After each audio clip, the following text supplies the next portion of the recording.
네, 안녕하세요. 지난 시간 SQL 설치 및 실습 환경 구축에 이어서 저희가 본격적으로 SQL에 대해서 함께 공부를 해보도록 하겠습니다. 먼저 SQL의 기본 구조에 대해서 설명을 드리도록 하겠습니다. SQL의 기본 구조는 화면과 같이 select, 그리고 from, where, group by, having, order by, 그리고 리밋절로 구성이 됩니다. 우리는 이 기본 구조 아래 각 절의 역할과 기능에 대해 앞으로 자세히 살펴보고 함께 공부할 예정입니다. 오늘은 대략적인 구조에 대한 이해 수준으로 여러분들한테 설명을 드리도록 하겠습니다. 여러분들이 쉽게 이해하실 수 있도록 우리가 자주 보는 엑셀에서의 데이터와 비교하여 설명을 드리도록 하겠습니다. 먼저 셀렉트절입니다. 셀렉트절은 SQL을 통해서 우리가 데이터베이스에서 원하는 컬럼 또는 계산값을 선택해주는 역할을 한다고 보시면 될 것 같습니다. 엑셀에서의 각 컬럼과 그리고 셀렉트절에 명시한 부분들이 서로 이렇게 대응이 된다라고 생각하시면 더 쉽습니다. 예를 들어서 저희가 데이터베이스에서 각 고객별로 구매 건수, 매출액 합계, 그리고 최근 구매 일자를 조회하기 위해 SQL을 통해 데이터를 추출한다라고 하면은 먼저 각 고객을 나타내는 고객 번호인 커스터머 아이디, 그리고 구매 건수는 각 주문 번호를 카운트하여 계산값으로 나타낼 수가 있고, 그리고 매출액 합계, 그리고 맥스 함수라는 것을 이용을 해서 가장 구매 일자가 큰, 즉 최근 구매일을 선택할 수가 있습니다.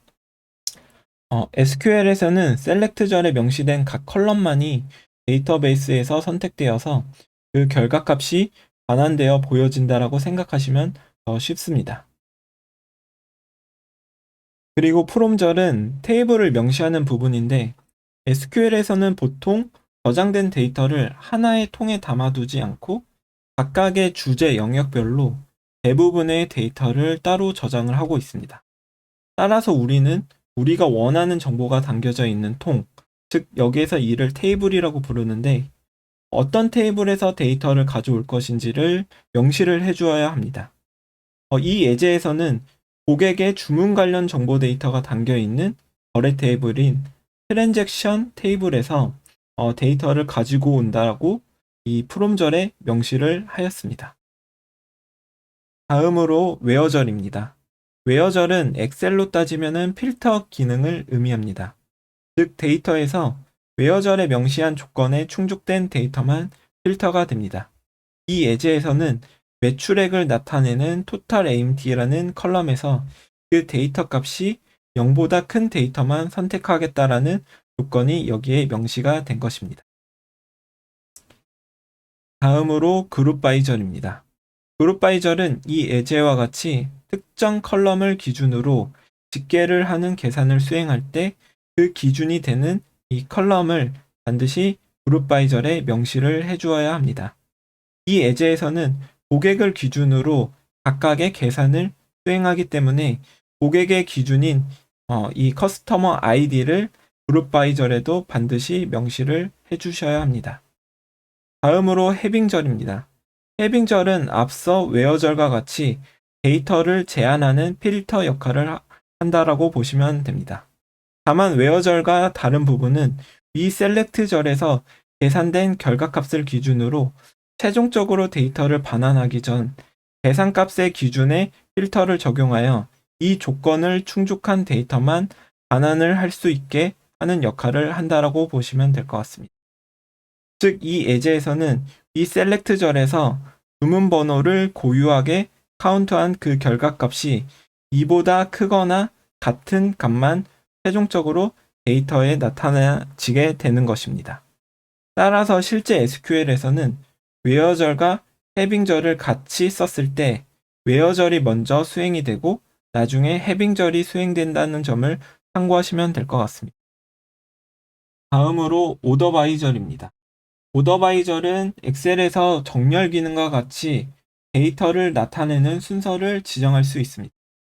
이 예제에서는 셀렉트절에서 계산된 매출액 합계를 기준으로 내림차순으로 정렬을 하겠다고 오더바이절에 명시를 하였습니다. 매출액 합계는 숫자 데이터이므로 내림차순으로 정렬한다는 것은 결국 매출액이 큰 순서로 정렬을 한다는 것을 의미합니다. 내림차순으로 정렬할 때 컬럼명을 명시한 후 그 뒤에 보통 DESC라는 명령어를 함께 써줍니다. 만약 오름차순으로 정렬할 때는 이 부분을 ASC라고 명시를 하시면 되고, 보통은 따로 명시를 하지 않고 컬럼명만을 입력했을 때 기본적으로 설정된 값은 오름차순으로 되어 있기 때문에 대부분 오름차순으로 정렬할 때는 컬럼명만을 명시를 해주게 됩니다. 마지막으로 리밋절입니다. 리밋절은 모든 SQL에서 제공하고 있는 기능은 아닙니다. 예를 들어서 오라클 SQL에서는 이 리밋절 기능을 제공하고 있지 않습니다. 하지만 우리가 실습으로 쓰는 이 포스트그레 SQL에서는 이 리밋절 기능을 제공하고 있는데, 리밋절은 반환되는 데이터 관측지 수, 즉 행수를 제한할 수가 있습니다. 이 예제에서는 리밋절 뒤에 저희가 10이라고 명시를 했기 때문에 반환되는 데이터의 행수는 총 12행으로 나타나게 되는 것입니다.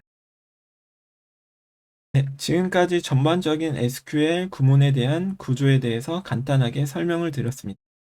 앞으로 우리는 이 각각의 구조에 대해서 순차적으로 상세하게 공부를 함께 할 예정입니다. 네, 앞서 리밋절에서 제가 오라클 SQL에서는 이 리밋절 기능을 제공하고 있지 않다고 설명을 드렸습니다. 사실 SQL은 이러한 SQL이라는 문법을 가지고 이 여러 가지 RDBMS를 이용을 할 수가 있습니다. RDBMS에는 여러 가지 종류가 있으며 기본적인 구조는 서로 동일하나 약간의 차이는 존재를 하게 됩니다. 대표적으로 오라클 SQL이라든지 저희가 예제에서 활용하는 포스트그레 SQL, 그리고 MySQL, SQL 서버 등의 여러 가지 SQL 서비스가 있고, 그리고 최근에는 클라우드 환경에서 제공하고 있는 구글 빅쿼리나 아마존 레드시프트 등과 같은 이런 SQL 서비스를 제공을 하고 있습니다. SQL은 사실 프로그래밍 언어로 분류되긴 하지만은 우리가 배우는 한국어, 영어처럼 의사소통을 하는 하나의 언어라고 보시면 됩니다. 즉, 데이터베이스라는 공간에서 우리가 원하는 데이터를 가져오기 위한 의사소통의 수단이라고 생각하시면 더 좋습니다.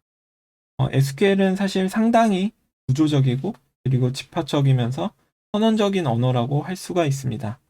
원하는 결과의 집합을 우리는 이 구조에 맞춰 질의를 하는 것이고, 세부적으로 데이터를 가져오는 이런 프로세싱 과정에 대한 프로그래밍은 저희가 따로 할 필요가 없습니다. 그리고 위에서 말했듯이 자연어에 가까운 언어이기 때문에 여러분들이 SQL을 공부를 하신다면 프로그래밍 지식이 없더라도, 그리고 관련 전공이 아닌 비전공자이더라도 충분히 배우고 활용하실 수 있습니다. 다음 시간부터 본격적으로 함께 SQL 실습을 진행해 보도록 하겠습니다. 네, 감사합니다.